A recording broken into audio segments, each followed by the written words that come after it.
Hello everyone, once again welcome back to my channel dig for knowledge. आज की video में हम बचे हुए दो डिसीजन स्टेटमेंट्स करेंगे, यानी कि nested if and if elif else ladder. Let's begin. अब आ गई नेस्टेड इफ स्टेटमेंट, अपने थर्ड टाइप की स्टेटमेंट। ये प्रोग्राम किससे रिलेटेड है? आपको चेक करना है कि स्टूडेंट कॉलेज में सिलेक्ट होगा कि नहीं। उसकी कंडीशन मैनेजमेंट ने क्या प्रोवाइड की है कि उस बच्चे की एज 18 से बड़ी होनी चाहिए और उसके मार्क्स भी जो है वो 60 से ज्यादा होने चाहिए। अगर वो ये दोनों कंडीशंस को सेटिस्फाई करता है तो ही वो क्या है, सिलेक्टेड कैंडिडेट है। और अगर सपोज कीजिए उसकी एज ही वैलिड नहीं है, वो अंडर एज है, 18 से छोटा है, तो उस केस में क्या करेंगे, तब भी वो क्या है, नॉट सिलेक्टेड, फिर चाहे मार्क्स उसके ज्यादा क्यों ना हो। तो ये हमारा प्रोग्राम था। अब इसको पाइथन के प्रोग्रामिंग में देखते हैं, अब पाइथन लैंग्वेज में देखते हैं इसको कैसे बनाएंगे। ए में हमने क्या एंटर करवा लिया, यूजर का नेम, क्योंकि यूजर का नेम एक स्ट्रिंग टाइप का डेटा है, इसलिए यहाँ देखिए हमने कोई डेटा टाइप मेंशन नहीं किया है इनपुट फंक्शन के आगे। Then next one is B में क्या एंटर करवाया हमने, एज एंटर करवाई है, उसे इंटीजर टाइप का ले लिया है। ऑफकोर्स वो फ्लोट हो सकती है, बट मैंने अपनी कन्वीनियंस के लिए इसको इंट में ले लिया है, इंटीजर वैल्यू ले लिया। Then is marks, marks can also be in float, पर मैंने इसको भी इंटीजर में लिया है अभी के लिए, आप चाहे तो फ्लोट में ले सकते हैं। यानी हमने यूजर से तीन वैल्यूज एंटर करवाई, एक तो उसका नाम एंटर करवाया है और एक उसकी एज एंटर करवाई है और उसके मार्क्स एंटर करवाए हैं। अब देखिए इफ कंडीशन का क्या यूज कर रहे हैं हम यहाँ पर। नेस्टेड इफ का क्या मतलब है, जब एक इफ स्टेटमेंट अभी खत्म नहीं हुई है, उसका देखो इफ का एल्स यहाँ है, इफ वाले इसका वो खत्म भी नहीं हुई थी, उसके अंदर ही एक और इफ आ गया, इफ एल्स, तो इसलिए इसको क्या बोलते हैं, नेस्टेड इफ। तो अब इसमें देखिए कंडीशंस क्या है। इफ बी में क्या एंटर करवाया था, एज, अगर एज उसकी 18 से ज्यादा है, अगर ये बात सच है, तो अगर ये ट्रू एक्सप्रेशन आता है, अगर उसकी एज 18 से ज्यादा है, तो ही हमारा ये इफ पार्ट एग्जीक्यूट होगा। और इफ पार्ट के अंदर फिर से क्या है, इफ स्टेटमेंट है, फिर से उसकी कंडीशंस चेक होंगी मार्क्स की, यानी पहले क्या चेक हुई, एज। एज अगर करेक्ट आती है तो ही मार्क्स तक बात जा रही है, तो फिर मार्क्स उसने चेक किए कि क्या वो 60% से ज्यादा है। अगर वो ज्यादा है, ये भी अगर ट्रू आ जाए, तो वो इस ब्लॉक को एग्जीक्यूट करेगा जिसके अंदर क्या लिखा हुआ है, दैट यू आर सिलेक्टेड।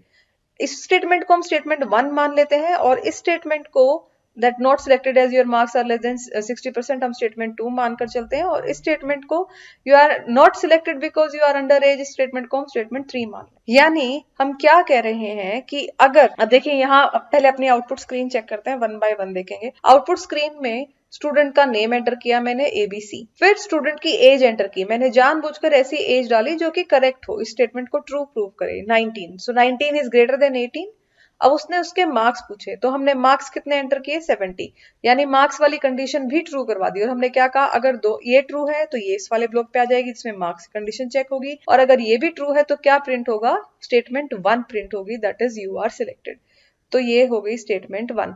कब, जब ये दोनों के दोनों इफ स्टेटमेंट्स ट्रू हैं तो हमारी स्टेटमेंट 1 प्रिंट हो रही है। नेक्स्ट, अगर हम अब नेक्स्ट कंडीशन देखते हैं, हमने क्या कंडीशन ली, नेम एंटर करवाया, एज अब भी करेक्ट दे दी, लेकिन मार्क्स क्या किए, मार्क्स कम एंटर कर दिए। यहां पर हमने इस वाले इफ ब्लॉक को तो ट्रू करवा दिया, यानी क्यों, 19 इज ग्रेटर देन 18, तो ये ट्रू हो गया, ट्रू हो गया, तो इस इफ वाले ब्लॉक को एग्जीक्यूट करेगा। इस इफ वाले ब्लॉक में क्या कंडीशन है कि कंडीशन चेक होगी कि क्या मार्क्स 60 से ज्यादा है। अब की बार हमने मार्क्स 55 लिए हैं तो वो 60 से ज्यादा नहीं है, तो क्योंकि वो 60 से ज्यादा नहीं है तो स्टेटमेंट 1 एग्जीक्यूट नहीं होगी। अब की बार वो कहां जाएगा, इनर एल्स पार्ट पे जाएगा, और वहां पर स्टेटमेंट 2 लिखी हुई है वो एग्जीक्यूट होगी, that you are not selected as your marks are less than 60%। यानी अगर हमारी पहले वाली कंडीशन ट्रू है और इनर ब्लॉक की कंडीशन फॉल्स है, तो कौन सी कंडीशन स्टेटमेंट एग्जीक्यूट हो रही है, स्टेटमेंट 2। नेक्स्ट देखते हैं, हमने नेम एंटर करवाया एबीसी, एज ही कम डाल दी, फिर चाहे मार्क्स ज्यादा क्यों ना डालें तो भी क्या आउटपुट आएगा, यू आर नॉट सिलेक्टेड। सी, अब की बार क्या किया, पहले वाली स्टेटमेंट ही फॉल्स हो गई, क्योंकि वो फॉल्स हो गई तो वो इस पूरे ब्लॉक को, जो कि इफ ब्लॉक का हिस्सा है, इफ ब्लॉक का पार्ट है, उसको एग्जीक्यूट नहीं करेगा। ना ही तो वो मार्क्स को चेक करेगा, ना वो इस स्टेटमेंट को प्रिंट करेगा, ना वो इस स्टेटमेंट को, यानी कि ना स्टेटमेंट 1 प्रिंट होगी, ना ही स्टेटमेंट 2 प्रिंट होगी। कौन सी स्टेटमेंट प्रिंट होगी, स्टेटमेंट 3। क्यों, क्योंकि फॉल्स होते ही वो सीधा एल्स पार्ट को एग्जीक्यूट करेगा, और एल्स पार्ट में स्टेटमेंट 3 लिखी हुई है वो एग्जीक्यूट हो जाएगी। That is why it is written here not selected because you are under age. अब इसको कंबाइन करके देखते हैं इसका फ्लो चार्ट, ताकि आपको समझ आ सके। पहली बारी में क्या हुआ था, फर्स्ट प्रोग्राम में क्या हुआ था कि हमारी ये स्टेटमेंट भी ट्रू थी, ये स्टेटमेंट भी ट्रू थी, जिस वजह से क्या हुआ था, स्टेटमेंट 1 प्रिंट हो रही थी, यही हो रहा था ना। तो देखिए इसमें क्या हुआ, हमने टेस्ट एक्सप्रेशन 1 को चेक किया, वो ट्रू आया। अब सेकंड टेस्ट एक्सप्रेशन टेस्ट किया गया, वो भी ट्रू आया, तो हमारी क्या प्रिंट हो गई, स्टेटमेंट 1। तो यहां तक फ्लो चार्ट समझ आया। अब आगे देखिए नेक्स्ट में क्या हुआ कि ये वाली एज वाली स्टेटमेंट तो ट्रू थी, लेकिन इनर ब्लॉक की इफ स्टेटमेंट फॉल्स थी। तो वो फॉल्स होने से स्टेटमेंट 1 एग्जीक्यूट नहीं होगी, लेकिन स्टेटमेंट 2 एग्जीक्यूट होगी। तो फ्लो चार्ट में देखिए यही है, फर्स्ट टेस्ट एक्सप्रेशन देखा, वो ट्रू आया, तो हमने टेस्ट एक्सप्रेशन सेकंड को टेस्ट किया। अब की बार वो ट्रू नहीं, क्या आया, फॉल्स। और क्योंकि वो फॉल्स आया तो कौन सी स्टेटमेंट एग्जीक्यूट हो रही है, statement 2। Now the last one. अब लास्ट में देखिए क्या करवाया था हमने, लास्ट में एज स्टार्टिंग में ही, यानी इफ ब्लॉक ही फॉल्स आ गया। इफ ब्लॉक ही फॉल्स आ गया तो सीधा कौन सा पार्ट एग्जीक्यूट हो रहा था, else part. Else part execute होने पे हमारी कौन सी स्टेटमेंट एग्जीक्यूट होती है, statement 3। So that is why it is written here, अगर हमारा टेस्ट एक्सप्रेशन 1 ही फॉल्स है तो कौन सी स्टेटमेंट एग्जीक्यूट होगी, स्टेटमेंट 3। आई होप आपको फ्लो चार्ट समझ आया है। अब last decision statement, that is fourth one. इसमें पहले एक सिंपल से प्रोग्राम से समझते हैं, फिर उसका फ्लो चार्ट देखेंगे, और फिर एक और प्रोग्राम देखेंगे बेटर अंडरस्टैंडिंग के लिए। अब देखिए यहाँ क्या किया है हमने, इफ, एलिफ और एल्स, 3 कंडीशंस यूज की हैं। एक वेरिएबल लिया z, जिसमें वैल्यू क्या इनिशियलाइज कर दी, शुरू में ही वैल्यू दे दी 3। अब 3 को चेक करवाया, एक कंडीशन लगाई है यहाँ पर, जिसको हम टेस्ट एक्सप्रेशन भी बोलते हैं। अब कंडीशन क्या है, z मॉड्यूलस 2। मॉड्यूलस 2 क्या करता है, रिमाइंडर फाइंड आउट करता है। सो सी रिमाइंडर क्या आया, रिमाइंडर इज 1।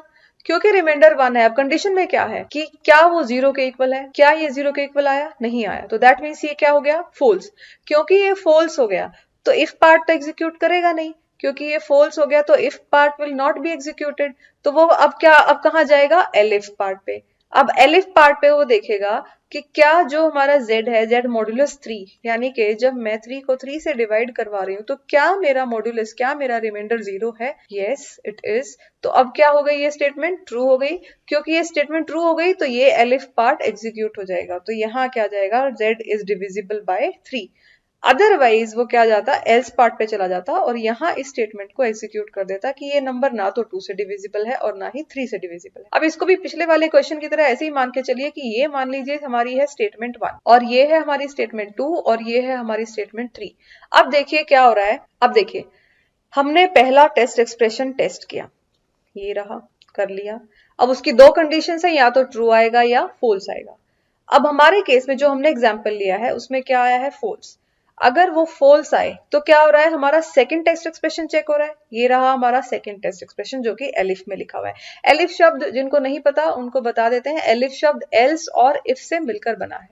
तो अब ये एक्सप्रेशन चेक होगा, अगर ये बात ट्रू है, अगर ये स्टेटमेंट ट्रू है जो कि अपने एग्जाम्पल में है, तो हम क्या प्रिंट कर रहे हैं, स्टेटमेंट 2 प्रिंट कर रहे हैं। यानी अगर ये ट्रू है तो हम क्या प्रिंट कर रहे हैं, स्टेटमेंट 2।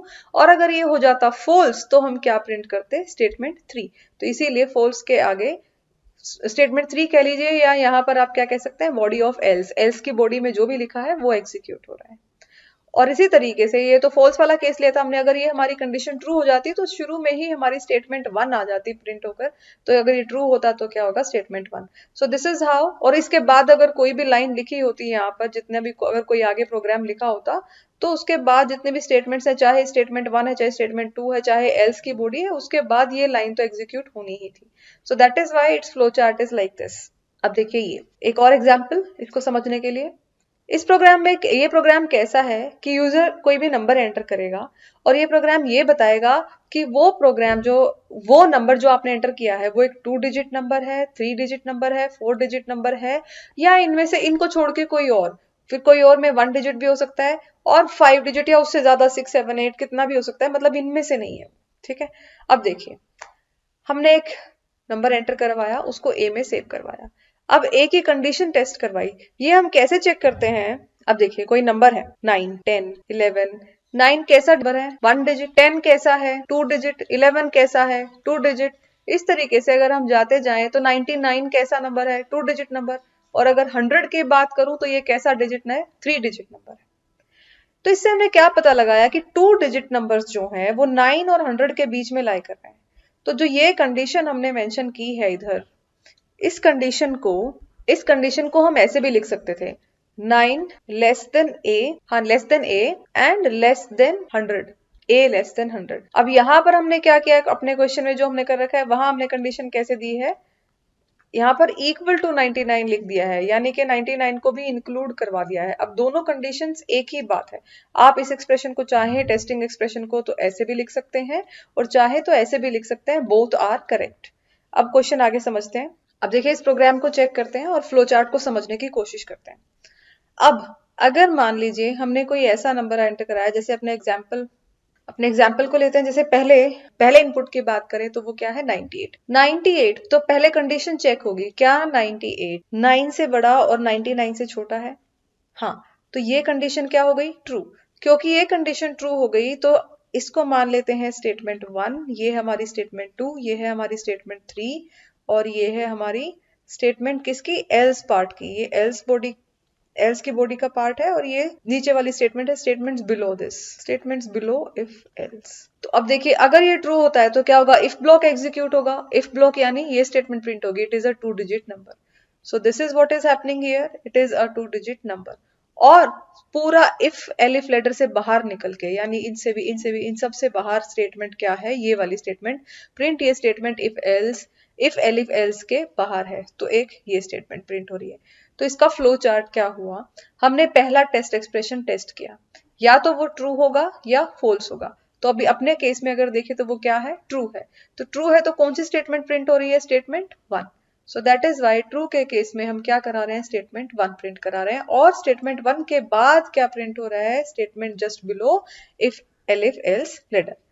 अब सेकंड केस, अगर नंबर होता हमारा इस और इस रेंज के बीच में, यानी 99 से बड़ा और 999 के इक्वल, इसके अंदर अंदर लाइक रहे, यानी 1000 से छोटा अगर नंबर हो तो क्या होगा, जैसे हमने क्या लिया 777 नंबर लिया, तो यानी कि पहले वाली स्टेटमेंट तो हो जाएगी फॉल्स, क्योंकि वो 9 और 99 के बीच में लाई नहीं कर रहा, 9 और 100 के बीच में लाई नहीं कर रहा। तो क्योंकि अब ये स्टेटमेंट हो गई फॉल्स तो वो इस पार्ट को तो एग्जीक्यूट ही नहीं करेगा, यानी स्टेटमेंट 1 एग्जीक्यूट नहीं होगी। तो वो किस पे जाएगा, इस वाले एलिफ पे। सेकेंड कंडीशन चेक की, सेकेंड टेस्ट एक्सप्रेशन को चेक किया और सेकेंड टेस्ट एक्सप्रेशन चेक करने के बाद अगर वो ट्रू है तो स्टेटमेंट 2 प्रिंट होगी, और अगर वो फॉल्स है तो वो फिर से नेक्स्ट कंडीशन चेक करने के लिए जाएगा। अब देखिए अपने केस में क्या है, वो स्टेटमेंट ट्रू है। क्योंकि वो स्टेटमेंट ट्रू है तो वो कौन सी स्टेटमेंट एग्जीक्यूट करेगा, स्टेटमेंट 2। तो यानी अब हमारा क्या है, पहले हमने टेस्ट एक्सप्रेशन 1 को टेस्ट किया, देखा कि वो ट्रू है या फॉल्स, वो ट्रू नहीं है तो वो इस तरफ अब की बार नहीं जाएगा, वो जाएगा फॉल्स वाले पार्ट की तरफ। अगर टेस्ट एक्सप्रेशन 1 फॉल्स होता है तो सेकंड टेस्ट एक्सप्रेशन की टेस्टिंग होती है। सेकंड टेस्ट एक्सप्रेशन अगर ट्रू होता है तो स्टेटमेंट 2 प्रिंट हो जाएगी, और अगर फॉल्स होता है तो नेक्स्ट टेस्ट एक्सप्रेशन टेस्ट होगा। तो अब नेक्स्ट एग्जाम्पल लेते हैं, उसके लिए नंबर लिया हमने 1 2 3 4, दैट इज 1234। तो उसमें ये वाली स्टेटमेंट भी फॉल्स हो जाएगी, ये भी फॉल्स हो जाएगी, इसलिए हमारा थर्ड वाला टेस्ट एक्सप्रेशन टेस्ट होगा। अब उसके टेस्ट होने पे अगर वो ट्रू होता है तो स्टेटमेंट 3 एग्जीक्यूट होगी, वरना एल्स पार्ट एग्जीक्यूट होगा।